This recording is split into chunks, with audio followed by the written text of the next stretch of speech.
하나님께서 오늘 우리에게 주신 말씀은 예레미야 20장 7절에서 9절 그리고 마가복음 10장 37절에서 40절입니다. 제가 먼저 예레미야 20장 7절에서 9절을 봉독해 드리겠습니다. 여호와여, 주께서 나를 권유하심으로 내가 그 권유를 받았사오며 주께서 나보다 강하사 이기셨으므로 내가 조롱거리가 되니 사람마다 종일토록 나를 조롱하나이다. 내가 말할 때마다 외치며 파멸과 멸망을 선포함으로 여호와의 말씀으로 말미암아 내가 종일토록 치욕과 모욕거리가 됨이니이다. 내가 다시는 여호와를 선포하지 아니하며 그의 이름으로 말하지 아니하리라 하면 나의 마음이 불붙는 것 같아서 골수에 사무치니 답답하여 견딜 수 없나이다. 그 다음은 마가복음 10장 37절에서 40절 말씀입니다. 여짜오되 주의 영광 중에서 우리를 하나는 주의 우편에 하나는 좌편에 앉게 하여 주옵소서. 예수께서 이르시되 너희는 너희가 구한 것을 알지 못하는도다. 내가 마시는 잔을 너희가 마실 수 있으며 내가 받는 세례를 너희가 받을 수 있느냐. 그들이 말하되 할 수 있나이다. 예수께서 이르시되 너희는 내가 마시는 잔을 마시며 내가 받는 세례를 받으려니와 내 좌우편에 앉는 것은 내가 줄 것이 아니라 누구를 위하여 준비되었든지 그들이 얻을 것이니라. 아멘.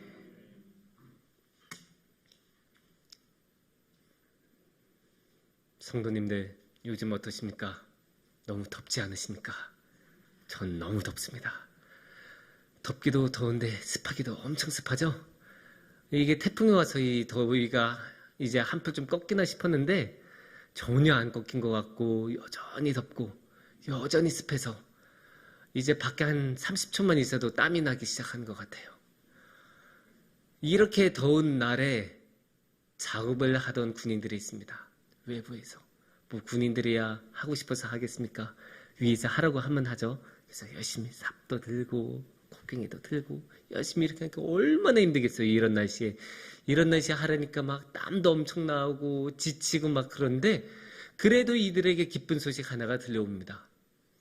음료수를 지급한다는 소식입니다. 와, 이 더운 날에 이 시원한, 아니 우리도 더운 날에 그냥 음료수 마시면 얼마나 좋아요. 시원한 음료수. 그런데 군인들은 그렇게 수고를 하신 다음에 음료수 마시니 얼마나 좋았겠습니까? 그래서 딱 와서 음료수 하나씩 나눠주고 딱 이렇게 마시는데 와, 너무 좋은 거예요. 와, 몸이 다시 살아난 것 같아요. 근데 어떤 분은 갑자기 이렇게 마시더니 굴꺽 하더니 이 캔을 한 번에 다 마셔버렸어요. 그래서 옆에 있는 다른 군인이 야, 너 그거 한 번에 다 마시면 어떡해? 좀 아껴 먹어. 여기 뭐 슈퍼 가서 사올 수 있는 것도 아니잖아. 근데 이 친구의 대답이 걸작이에요. 나도 알아. 그런데 너무 맛있어서 어쩔 수가 없었어. 멈출 수가 없었어. 한 번에 다 마실 수밖에 없었어. 여기서 우리가 볼 수 있는 것은 한 번에 마실 수밖에 없는 사람. 그렇게 밖에 할 수 없는 사람이 있고 반면에 그냥 마시고 싶어하는 사람, 그냥 하고 싶어하는 사람이 있어요. 그냥 이렇게 음료수 마시는 거에만 있겠습니까? 일상에도 다 그런 게 있고 물론 신앙에도 그런 게 있습니다. 그래서 오늘은 이 시간을 통해서 한번 우리 오늘의 말씀을 통해 이렇게 하고 싶어서 하는 사람과 할 수밖에 없어서 하는 사람에 대해서 나눠서 한번 생각해보는 시간을 가졌으면 좋겠습니다. 예, 오늘의 마가복음 말씀을 보면 어떤 상황이었을까요? 예수님이 이렇게 계신데 갑자기 제자 2명이 다가와요. 그리고 제자 2명이 딱 자리 좀 달라고. 나중에 예수님 나중에 딱 저 높은 자리에 가시면 저는 왼쪽에 얘는 오른편에 앉게 해주세요. 어려운 말로 하면 인사청탁하는 거죠. 그래서 좋은 자리 좀 주세요. 이렇게 말해요. 너무나 그 자리가 갖고 싶어서 다른 제자들하고 관계가 깨지는 것도 신경도 안 쓰고 그냥 달라고 했어요. 아니 솔직히 그 12제자들 중에서 누군들 예수님의 그 좌우편에 앉고 싶어하지 않는 사람이 누가 있겠습니까? 다 앉고 싶어하는, 다들 노리는 자리일 텐데 걔네 두 명이 먼저 딱 선수를 치니까 다른 제자들도 기분이 나쁘고 막 그래요. 근데 여기에 대해서 예수님은 뭐라고 하셨을까요? 그래. 너네가 그거 갖고 싶어 하는 건 알겠는데 너네 내가 마시는 잔을 마실 수 있어? 내가 받는 세례 너네 받을 수 있어? 쉽게 말해서 이거예요. 너네 그거 감당되겠냐? 너 그거 하려면 내가 하려는 거 다 똑같이 해야 되는데 너 그거 감당할 수 있어? 근데 제자들은 조금도 머뭇거리지 않고 이렇게 말하죠. 예, 할 수 있습니다. 할 수 있어요. 그렇게 말을 하는 거예요. 참, 저는 이 말씀을 읽을 때마다 뭔가 좀 한숨이 나오고 답답하고 막 그래요. 그리고 이 제자들의 이런 모습에 대해서 예수님의 평가는 사실 단번에 끝나요. 어떻게 나오냐면 이 38절의 한마디, 이 첫 마디로 끝납니다. 38절에서 뭐라고 하시냐면 예수께서 이르시되 너희는 너희가 구한 것을 알지 못하도다. 너는 지금 너희네가 무엇을 원하는지 모르고 있어. 그것도 모르면서 너는 그거를 달라고 하는 거야. 자기가 원하는 게 뭔지도 모르면서 그거 달라고 하면 그거 제대로 할 수 있겠습니까? 당연히 사람은 자기가 해야 할 일이 무엇인지 정확히 알아야죠. 경찰이라면 경찰로서 딱 매뉴얼이 있고 뭐 언제 출근해야 되고 언제 퇴근해야 되고 그 범죄자 만나면 어떻게 해야 되고 이런 해야 되는 일들이 다 이게 딱딱딱딱 나와 있을 거 아니에요. 그거를 정확히 알아야 좋은 경찰관으로서 활약을 할 수 있게 있지 않겠습니까? 근데 이 제자들은 자기들이 지금 뭘 해야 되는지도 모르고 뭘 원하는지도 모르고 그걸 지금 달라고 하는 거예요. 여기에 이미 예수님의 평가가 다 들어가 있는 거예요. 어떻게 돌려 말하는 거겠어요? 너네 그거 시켜줘도 못한다. 이 뜻이에요. 왜냐? 너는 그거를 무엇인지 모르기 때문이다. 그런데 제자들은 그런 것들을 모르면서도 왜 달라고 할까요? 눈이 멀어서 그래요. 무엇에 눈이 멀었을까요? 37절에 보면 이렇게 이야기하고 있죠. 이렇게 그 제자들이 말을 하고 있었죠. 주의 영광 중에서 우리를 하나는 주의 우편에 하나는 좌편에 앉게 하소서. 이렇게 말씀이 기록이 되어 있죠. 그렇게 생각을 하면 이 영광 중에가 중요하죠. 그러니까 제자들은 영광만 생각하고 있었던 거예요. 그 영광에 눈이 멀어서 그 영광을 너무나 갖고 싶어서 지금 자기가 뭘 해야 되는지도 모르고 뭘 바라고 있는지도 모르고 뭘 원하고 있는지도 모르면서 단지 그 영광을 알고 싶어서 그거를 지금 달라고 할 수 있다고 그렇게 이야기를 하고 있습니다. 심지어 이 제자들은 잔을 마실 수 있다고까지 하지 않습니까? 예수님께서 분명히 너희 이거 하려면 네 잔을 마셔야 된다. 그렇게 말씀을 하고 계신데 저 그거 마실 수 있어요. 그렇게 말하고 있어요.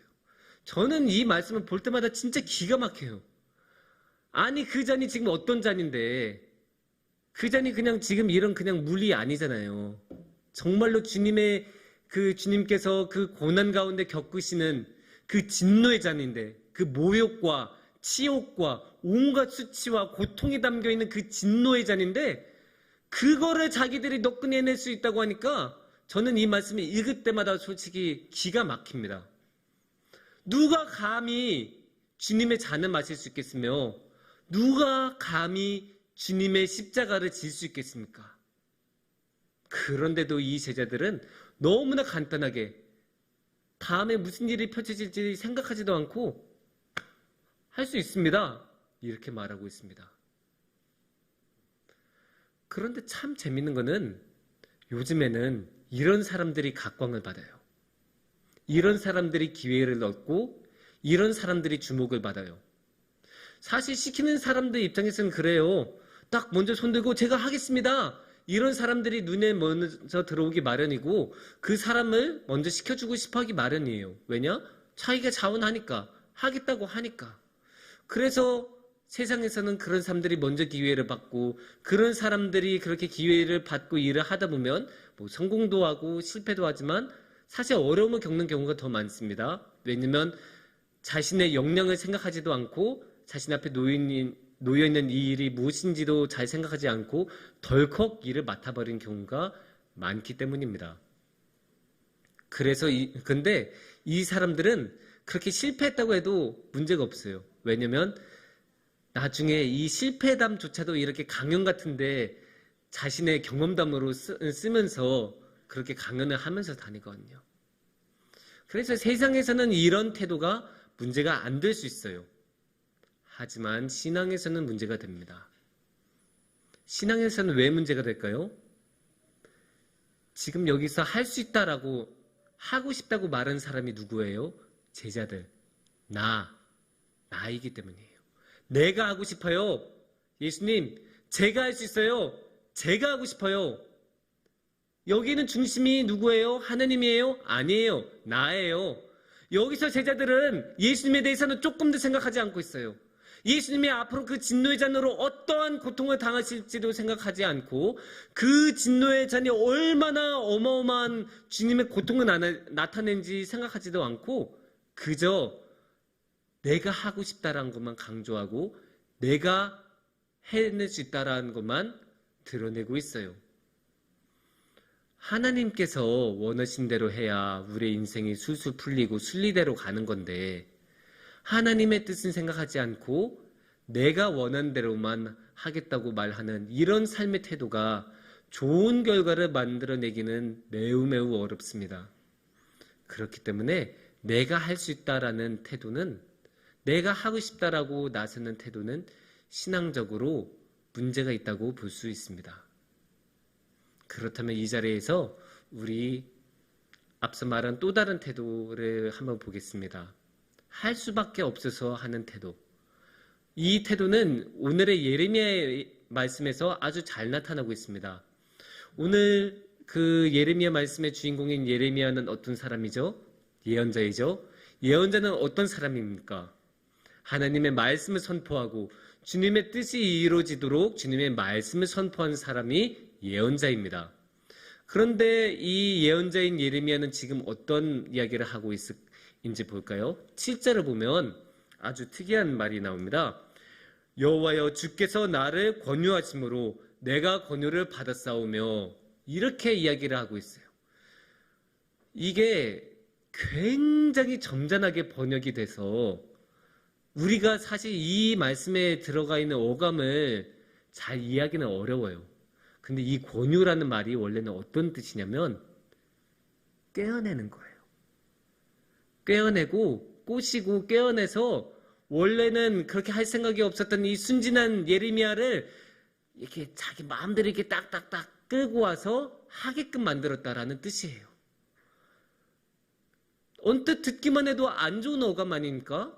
사실 이런 말은 당연히 하나님한테는 적용하지 않는 말이에요. 그런데도 지금 예레미야가 하나님한테 대놓고 아니 당신이 날 꼬시지 않으셨습니까? 이렇게 말하고 있지 않습니까? 여기에서 이미 예레미야의 서운한 마음, 뭔가 굉장히 불편하고 억울하다는 마음이 나타나는 것을 볼 수 있습니다. 또 다른 게 어디에서 나타날까요? 9절에서도 그런 게 나타나는데 9절을 보면 내가 다시는 여호와를 선포하지 아니하며라고 이야기를 하고 있어요. 아니 예언자 직업이 여호와의 말씀을 선포하는 건데 말씀을 선포하지 않겠다는 게 무슨 말입니까? 자기 직업을 자기 소명을 내팽개치겠다는 것 아니에요. 아니 당연히 뭐 직업은 그만둘 수 있어요. 하지만 주님이 주신 소명을 그만두면 어떻게 하겠습니까? 그것도 예언자가 주님이 주신 소명을 포기하면 그거 어떻게 하겠습니까? 그런데도 예레미야는 이렇게 강한 어조로 하나님 앞에 이야기하고 있습니다. 왜 그런 말을 했을까요? 그 서운함과 억울함의 이유는 8절을 보면 유추할 수 있습니다. 8절을 보시면 이렇게 이야기하고 있습니다. 내가 말할 때마다 외치며 파멸과 멸망을 선포함으로 여호와의 말씀으로 말미암아 내가 종일토록 치욕과 모욕거리가 됨이니이다. 하나님이 주신 말씀은 어떤 말씀이었어요? 파멸과 멸망의 말씀이었어요. 여기서 파멸과 멸망은 어떤 파멸과 멸망일까요? 유다 왕국의 파멸이에요. 이스라엘 민족의 멸망이에요. 아니 그런 말씀을 맨날 들으니까 주위에 있는 그 이스라엘 사람들은 이 예레미야에 대해서 좋은 감정을 갖겠어요? 가질 수가 없어요. 아니 그것도 생각해 보세요. 평소에 우리나라처럼 지금 이렇게 괜찮은 상황에서도 그런 우리나라 망할 것이다 라는 그런 말을 하면 우리가 듣기 기분이 안 좋잖아요. 그런데 지금 유다 왕국은 외세의 침략, 바빌론의 침략을 엄청나게 받던 상황이에요. 그래서 나라가 흔들흔들하고 조금만 있으면 지금 정말로 나라가 사라질 위기에 있는데 그럴 때 이런 이야기를 하면 주위 사람들이 이 예레미야를 어떻게 보겠습니까? 나라의 배신자로 보고 엄청난 비난을 맞닥뜨리고 그러니까 아까 8절에 나온 것처럼 종이토록 모욕과 치욕을 당하는 그런 상황이 되지 않겠습니까? 누군들 치욕을 당하고 싶겠습니까? 누군들 모욕을 당하고 싶겠습니까? 어느 누구나 당연히 좋은 대접 받으면서 이게 하나님의 말씀이다라고 선포하면 모두 다 딱 받아들이고 그런 모습을 원하지 맨날 핍박받고 박해당하고 모욕당하고 치욕당하고 그런 것을 누가 원하겠습니까? 그러니까 예레미야가 난 더 이상 안 하겠습니다. 저 억울합니다. 하나님 당신 나한테 그럴 수 있어요? 이러면서 하나님한테 격한 말로 자신의 한을 풀고 있는 거예요 지금. 그런데 이렇게 격한 말에 내뱉었다고 해서 예레미야가 정말로 말씀 선포를 그만두었을까요? 아닙니다. 그래도 계속해요. 구절을 계속 보면 이런 식으로 이야기를 하고 계시죠. 그의 이름으로 말하지 아니하리라 하면 나의 마음이 불붙는 것 같아서 골수에 사무치니 답답하여 견딜 수 없나이다. 하나님의 말씀을 이젠 더 이상 전하지 못하겠다. 아유 나 이제 더 이상 못하겠다라고 하고 나 이제 진짜 안 해. 이번이 마지막이야 라고 말했는데 그런데 그렇게 가만히 있다 보면 마음속에서 뭔가 부글부글 끓어오르고 정말 가만히 있을 수 없게 만드는 그런 마음의 불이 예레미야 안에서 타오릅니다. 그래서 결국은 말할 수밖에 없어요. 결국은 하나님 말씀을 선포할 수밖에 없어요. 정말 그렇게 하기 싫었는데 이제는 정말 다시는 안 하겠다고 그렇게 마음먹었는데 그래도 할 수밖에 없어요. 자기 안에 있는 마음의 불이 활활 불타올라서 이미 불이 붙어서 말하지 않고는 참을 수 없도록 만들었기 때문입니다.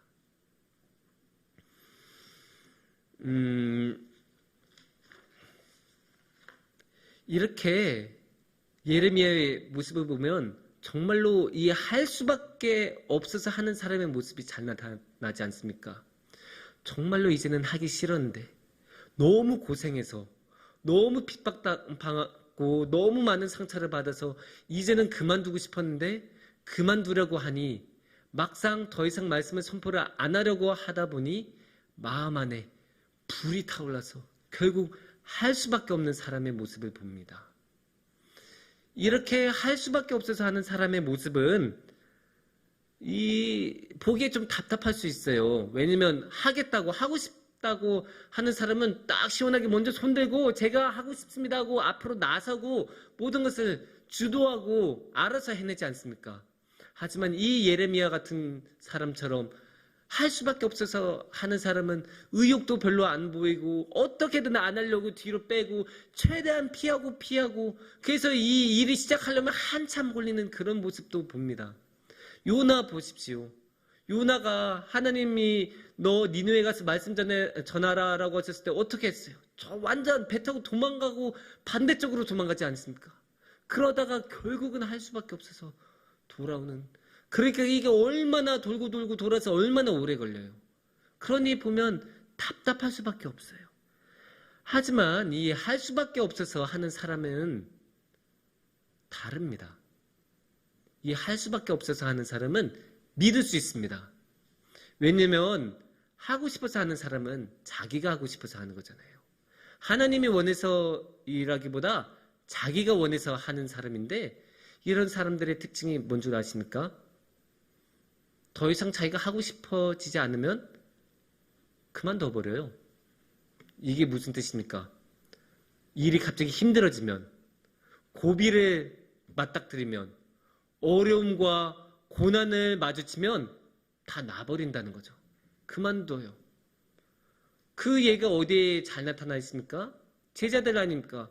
아까 제자들 그렇게 자신만만하게 저 주님의 진노의 잔을 마실 수 있습니다 라고 말을 했으면서도, 그렇게 호언장담했음에도 불구하고 막상 주님이 잡혀가실 때 누가 주님 곁에 있었습니까? 한 명이라도 남아 있었습니까? 아닙니다. 한 명도 안 남아 있고 모두 다 도망쳤습니다. 이게 하고 싶어서 하는 사람들, 하고 싶어서 나서는 사람들의 모습이 이래요. 하지만 할 수밖에 없어서 하는 사람은 다릅니다. 왜냐하면 이미 자기는 그것을 너무나 하고 싶어 하지 않았기 때문에, 그럼에도 불구하고 하는 것이기 때문에 이미 거기에는 자신의 욕심은 없어요. 오직 하나님의 뜻만 남아있어요. 그러니까 아무리 힘들고 아무리 괴로워도 그것을 붙잡고, 힘들어도 한 걸음 나가고 힘들어도 또 한 걸음 나가면서 하나님을 따라가면서 나아가는 거죠. 예레미야 보세요. 그렇게 힘들게 치욕당하고 사람들한테 욕먹고 잡혀가고 체포당하고 뜰 안에 갇히고 그런 온갖 모욕을 당했는데도 불구하고 끝까지 하나님을 떠나지 않고 끝까지 하나님의 말씀을 전합니다. 이게 할 수밖에 없어서 하는 사람의 모습이에요. 이게 그런데 성경에 나타나서 성경의 인물이니까 그렇다고 생각하십니까? 아닙니다. 우리 시대에도, 우리가 사는 이 세상에도 그런 사람들은 분명히 있습니다. 분명히 있을 뿐만 아니라 꽤 많이 있습니다. 그 중에 대표적인 분으로 우리는 주기철 목사님을 기억할 수 있습니다. 주기철 목사님 아시는 분들도 많으시겠지만, 주기철 목사님은 일제시대 우리나라가 일본한테 나라를 빼앗겼을 때 활동하시던 목사님 중에 한 분이셨습니다. 그리고 주기철 목사님은 그 일본의 정책에 굉장히 반대했던 사람입니다. 당시 일본은 우리 민족을 말살하려는 정책으로 여러 가지 정책을 펼쳤는데 그 중에 하나가 신사참배 운동이었습니다. 그러니까 일본의 종교인 신도라는 것을 섬기게 하고, 그 신도라는 것을 신사참배를 통해서 섬기게 해서 우리 고유의 것을 다 없애고 일본의 종교와 일본의 정신을 심겠다는 그런 악랄한 정책이었습니다.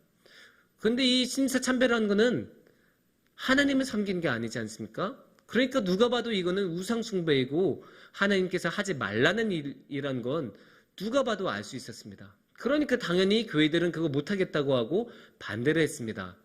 하지만 일본이 그렇게 악랄하게 칼로 협박을 하니까 결국 많은 목회자들과 교회들이 그 협박에 굴복을 했습니다.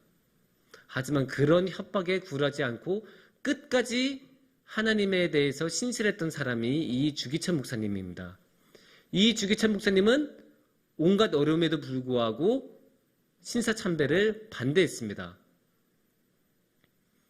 이게 온갖 반대라고 하니까, 그 온갖 어려움에도 불구하고라고 하니까 굉장히 별일이 아닌 것처럼 느껴질 수 있는데, 주기철 목사님은 신사참배 반대하는 것 때문에 감옥에만 4번이나 투옥이 되셨고, 그 4번의 투옥 때마다 고문을 당하셨죠. 차마 제가 이 강당에서는 말씀을 드리기가 어려울 정도로 심각하고 모진 고문을 당하셨습니다. 그렇게 고문을 당하시고, 그리고 주기철 목사님 개인만 당한 게 아니에요. 가족들도 엄청난 고통을 당했어요. 아예 완전히 가택연금을 당한 다음에 어떠한 경제활동도 못하게 해서 그냥 집안에서 굶어 죽도록 매일 굶주림과 빈곤에 시달리도록 그렇게 옥죄였죠. 그렇게 가족까지 건드리니까 주기철 목사님이 얼마나 힘드셨겠습니까? 그래서 일본은 아예 이제 회유까지 합니다. 그래, 너 신사참배 안 해도 돼. 근데 너 다른 사람한테 그거 말하지만 마. 너는 안 해도 돼. 근데 너 다른 사람한테 공적인 자리에서 하지 말라고 말만 하지 마. 그러면 너 풀어주고 너 마음대로 살게 해줄게. 이런 제에 거절해버려요. 나는 지금 다시 나가서 또 잡혀간다라고 하더라도 나는 다시 신사참배에 반대하고 모든 사람들 앞에서 외칠 것이다. 이렇게 담대하게 이야기해요. 그렇게 주기철 목사님은 흔들리지 않으세요. 그래서 시간이 흘러서 1938년도에 장로교 총회가 옵니다. 이 장로교 총회는, 이 38회 총회는 참 치욕스러운 총회였습니다. 왜냐면 우리 장로교가 신사참배를 하기로 결의한 일본에 굴복했던 그런 총회였기 때문입니다. 그 총회가 일어나는 시간에 주기철 목사님은 어떤 환상을 보셨다고 합니다. 환상 가운데 예수님께서 주기철 목사님한테 나타나셨습니다. 그리고 아주 슬픈 얼굴로 예수님께서 물어보셨다고 합니다. 너도 날 버리려느냐? 그때 주기철 목사님은 대답하셨습니다. 제가 어찌 버릴 수 있겠습니까? 주기철 목사님이라고 해서 이 많은 것들이 고통스럽지 않았겠습니까? 주기철 목사님이라고 해서 자기 가족이 그렇게 굶는데 마음이 어렵지 않으셨겠습니까? 주기철 목사님이라고 해서 그 고문을 받는 게 즐거웠겠습니까? 아닙니다. 그럼에도 불구하고 이 주기철 목사님은 예수님을 떠날 수가 없었습니다. 예수님은 너무 사랑했기 때문에, 자기가 생각한 것보다 훨씬 더 사랑했기 때문에 이 주기철 목사님은 끝내 예수님을 버릴 수가 없었고 끝내 이 신사참배를 받아들일 수가 없었습니다. 그래서 주기철 목사님은 결과로, 행동으로 자신의 이 마음을 증명해냅니다.